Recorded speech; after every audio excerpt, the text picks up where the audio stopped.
ഈ വഖഫ് ട്രിബ്യൂണലിൽ ആരാണ് ഇരിക്കുന്നത്, പഴയ ജഡ്ജിമാരും മറ്റു കാര്യങ്ങളൊക്കെ ആയിരിക്കുമല്ലോ. അതല്ല, ഇതൊരു തരത്തിൽ സ്കെയർ, എന്താ വെച്ചാൽ വഖഫായിട്ട് നാട്ടിലെ സകല സ്ഥലങ്ങളും ക്ലെയിം ചെയ്യപ്പെടും. എന്നിട്ട് അത് ഇനി ബാക്കിയുള്ള ആളുകളൊക്കെ വഖഫ് ബോർഡിന് മുമ്പിൽ അയ്യോ എന്ന് അങ്ങനെ ഈ പറഞ്ഞതുപോലെ വലിയ തോതിൽ ഭൂമി ക്ലെയിം ചെയ്യാൻ പറ്റുന്ന വിധത്തിലുള്ള ഒരു സംവിധാനമാണോ?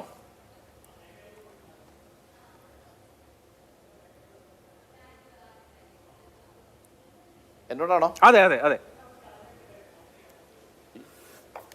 യുവരാജ് പറഞ്ഞ ഒരു കാര്യം ഞാൻ പറയാം, വളരെ സിമ്പിളാണ്.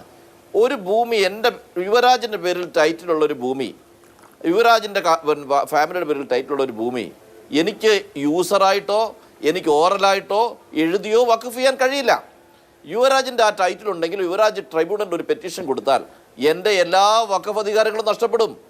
അതിനുള്ള നിയമം സെക്ഷൻ 40 ഓൾറെഡി ഉണ്ടെന്നേ. അത് കൊടുത്താൽ തീരുന്ന പ്രശ്നം മാത്രമേ ഉള്ളൂ. ട്രൈബ്യൂണലിൽ പോകാം. അതൊരു സിവിൽ കോടതിയാണ്. ആ സിവിൽ കോടതി ഓർഡർ പാസ്സാക്കിയാൽ ആ ടൈറ്റിൽ നിങ്ങൾക്ക് കിട്ടും. നിങ്ങളുടെ ടൈറ്റിലുള്ള ഭൂമി എനിക്ക് വഖഫ് ചെയ്യാൻ കഴിയില്ലല്ലോ.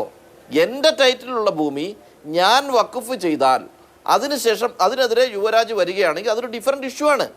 അവിടെ വരുമ്പോഴേ ബോർഡിൽ പോകേണ്ടതുള്ളൂ. എനിക്ക് ടൈറ്റിലില്ല, നിങ്ങൾക്ക് ടൈറ്റിൽ ഉണ്ടെങ്കിൽ നിങ്ങൾക്ക് സിവിൽ കോടതി പോകാം. അതിപ്പോഴും തടസ്സമില്ലെന്നേ. അല്ല ഇത് കൊണ്ടുവന്നിരിക്കുന്നത്. അങ്ങനെയല്ലല്ലോ സാർ.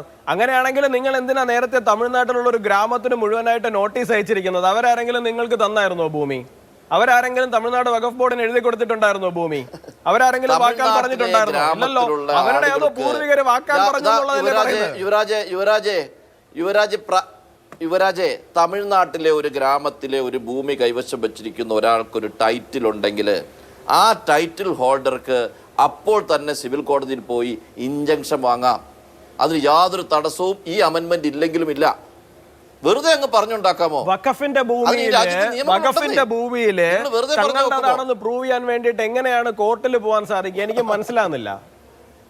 വഖഫ് എനിക്ക് നിങ്ങളുടെ കയ്യിൽ ടൈറ്റിൽ ഉണ്ടായാൽ മതി. നിങ്ങളുടെ കയ്യിൽ ടൈറ്റിൽ ഉണ്ടായാൽ മതി. വഖഫിന്റെ ഭൂമിക്ക് നിങ്ങൾക്ക് ടൈറ്റിൽ ഉണ്ടാവുമോ? അല്ല, ഞാനൊരു കാര്യം ചോദിക്കട്ടെ. അപ്പൊ എനിക്ക് ആ ഭൂമി ക്രയവിക്രയം ചെയ്യാൻ സാധിക്കുമോ? പട്ടയമുള്ള ഭൂമി ക്രയവിക്രയം ചെയ്യുന്നത് ഞാൻ ചോദിക്കുന്നത് അതല്ല അഭിലാഷേ. ഇവിടെ പ്രശ്നം എന്താണെന്ന് വെച്ച് കഴിഞ്ഞാല് അദ്ദേഹം വളരെ മനോഹരമായിട്ട് അതിനെ എവേഡ് ചെയ്ത് പോവുകയാണ്. ഇവിടെ എന്താണ് പ്രശ്നം എന്ന് പറഞ്ഞു കഴിഞ്ഞാല്, നിങ്ങൾക്കൊരു ഭൂമി ക്ലെയിം ചെയ്യുമ്പോൾ അത് വെറുതെ ക്ലെയിം ചെയ്താൽ മറ്റുള്ളവർ ഈ സാധനവും കൊണ്ട് കയറി ഇറങ്ങി നടക്കണമെന്നേ. മറ്റൊരു മതവിഭാഗത്തിന് അവിടെ ഒരു ക്രിസ്ത്യൻ പള്ളി എടുത്തോട്ടെ, അവർക്ക് ഞങ്ങളുടേതാണ് ഈ ഭൂമി എന്ന് പറഞ്ഞ് ക്ലെയിം ചെയ്യണമെന്നുണ്ടെങ്കിൽ ഈ പറയുന്ന മുഴുവൻ രേഖകളും ഹാജരാക്കി വില്ലേജ് ഓഫീസ് മുതൽ കോടതി വരെ പോയാൽ മാത്രമേ കേസ് ഫയൽ ചെയ്യപ്പെടുള്ളൂ. അപ്പോഴേ ഈ പറയുന്ന ബാക്കി ഇഞ്ചക്ഷൻ ആവട്ടെ, ബാക്കി സ്റ്റേ ആവട്ടെ, ബാക്കി കാര്യങ്ങളെല്ലാം നടക്കുള്ളൂ. ഇവിടെ വഖഫ് ക്ലെയിം ചെയ്ത് കഴിഞ്ഞാല് ഞാൻ പറഞ്ഞതല്ലെന്നേ, അവിടുത്തെ ജനങ്ങൾ മീഡിയയോട് പറയുന്ന കാര്യമാണ്, ഞങ്ങൾക്ക് ഭൂമി വിൽക്കാൻ സാധിക്കുന്നില്ല. എന്തുകൊണ്ടാണ്? കാരണം വഖഫ് ക്ലെയിം ചെയ്തത് ഞങ്ങളുടെ ഭൂമിയാണെന്ന് ക്ലെയിം ചെയ്തു. ഞങ്ങൾ എന്ത് ചെയ്യും എന്നാണ് അവർ ചോദിക്കുന്നത്. കേട്ടോളൂ യുവരാജെ, വഖഫ് ക്ലെയിം ചെയ്താൽ ഭൂമി വിൽക്കാൻ പറ്റാതാവില്ല. നിങ്ങൾക്ക് ടൈറ്റിൽ ഉണ്ടെങ്കിൽ അതിന് രാജ്യത്ത് നിയമ സംവിധാനമുണ്ട്.